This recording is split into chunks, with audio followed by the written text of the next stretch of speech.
μόλις τώρα μου ήρθε το πακέτο από το Box Now, το οποίο το έχω κάνει πριν 2 εβδομάδες. Έχει έρθει από τη Ρουμανία και είναι αυτό εδώ πέρα και τα πήρα για να δω αν αξίζει να παίρνεις μεταχειρισμένα παπούτσια σε καλές τιμές, σε παπούτσια τα οποία δεν θα τα βρεις κούτα σε καλή τιμή, φτηνή τιμή. Οπότε, πάρε μα. Κάτσε ρε.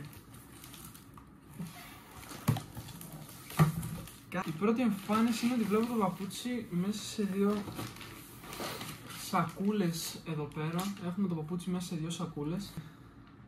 Γάτι.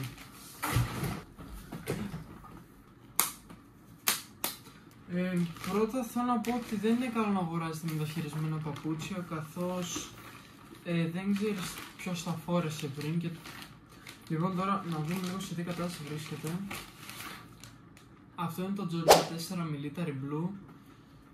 Γενικά δεν ξέρω, από κατάσταση μπορείτε να το δείτε, είναι αυθεντικό, έχει ό,τι πρέπει να έχει, κατάλληλες διαστάσεις, είναι στη σωστή απόσταση και εδώ πίσω είναι στη σωστή απόσταση, καθώς και μέσα μπορώ να ξεχωρίσω ποιο παπούτσι είναι αυθεντικό και real, οπότε δεν έχω θέμα σε αυτό.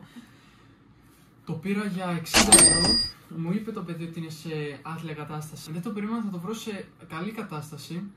Τώρα τι έχουμε εδώ? Έχουμε ένα παπούτσι, όπως είπα το Military Blue. Δεν έχει καθόλου ζημιές, η μόνη ζημιά είναι εδώ πέρα.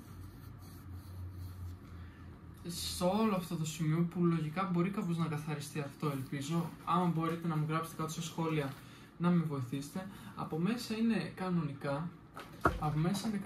Ακόμα και το σήμα της Nike μέσα και φαίνεται λίγο. Παρ' όλα αυτά υπάρχουν κάποια σημεία που είναι λερωμένο και από κάτω το έχει φορέσει ο τύπος, πολύ βλέπουμε.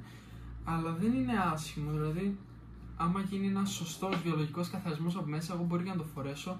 Αλλιώς θα το πουλήσω ξανά, παραπάνω τιμή φυσικά. Αν και δεν φεύγουν σε παραπάνω τιμή, καθώς είναι μεταχειρισμένα, ξαναλέω.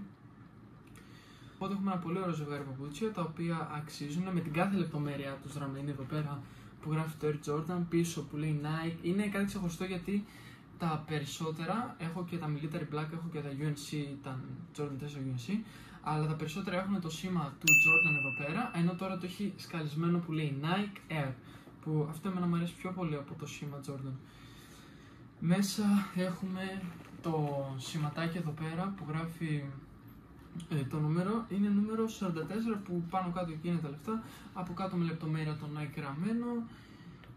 Δεν βλέπω κάποια άλλη ατέλεια. Είναι το άλλο ζευγάρι. Βλέπουμε ότι στην ίδια κατάσταση κυρίως βρίσκεται αυτό το σημείο, αλλά δεν είναι πάλι, θέλω να πω, λερωμένο με σκισίματα. Από μέσα είναι κανονικά. Οι διαστάσεις που πρέπει να είναι για να σημαίνει να είναι αυθεντικό, είμαστε ok, οπότε εγώ πιστεύω ότι είναι ένα αυθεντικό παπούτσι.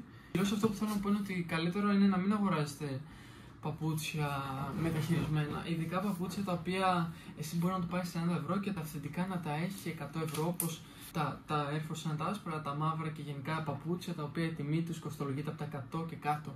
Τώρα τι έχω να πω ότι εγώ αυτά τα παπούτσια τα έψαχνα σε μεταχειρισμένα, καθώς η κανονική του τιμή ξεφεύγει τα 400€ και δεν θέλω να αγοράσω εγώ ένα παπούτσι 400€, οπότε προτιμώ να πάω, να το στείλω, να γίνει ένας βιολογικός καθαρισμός και μετά να μπορέσω να το φορέσω άνετα. Η ζημιά θα έχει που δεν με ενδιαφέρει η ζημιά. Συνήθως τι θα κάνετε, καλύτερα μην αγοράσετε budget παπούτσια τα οποία ξεφεύγουν τα 100€ και πάνω. Υπάρχουν και πολύ καλύτερα οικονομικά παπούτσια, όπως είναι τα New Balance, τα 6, τα Air Force, τα Dunks, τα Jordan 1. Δεν θα βρεις Jordan 4 που είναι χαμηλότερα από τα 200€.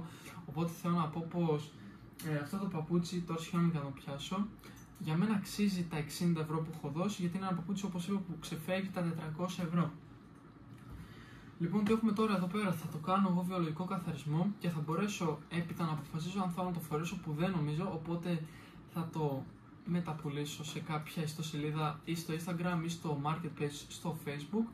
Είναι ένα πολύ ωραίο παπούτσι που μπορείς να το συνδυάσεις με το οτιδήποτε, γκρι, άσπρο, μαύρο, μπλε, που είναι ωραία χρώματα. Το άσπρο και το μπλε είναι πολύ ωραίο παπούτσι. Αλλά καλό θα ήταν να βρείτε ένα καλό παπούτσι οικονομικό, να το πάρετε καινούριο από κουτί και όχι μεταχειρισμένο. Κυρίως, όπως ξαναλέω, δεν ξέρεις περισσότερες φορές ο άνθρωπος τι άνθρωπος το φορούσε. Αυτό ήταν το σημερινό βίντεο για σήμερα. Καταλαβαίνω ότι πολύ σύντομο. Θέλω να κάνετε ένα like και ένα subscribe, follow για περισσότερα τέτοια βιντεάκια που θα συνεχίσουν να έρχονται. Και να είστε έτοιμοι για αυτό εδώ. Καλή συνέχεια.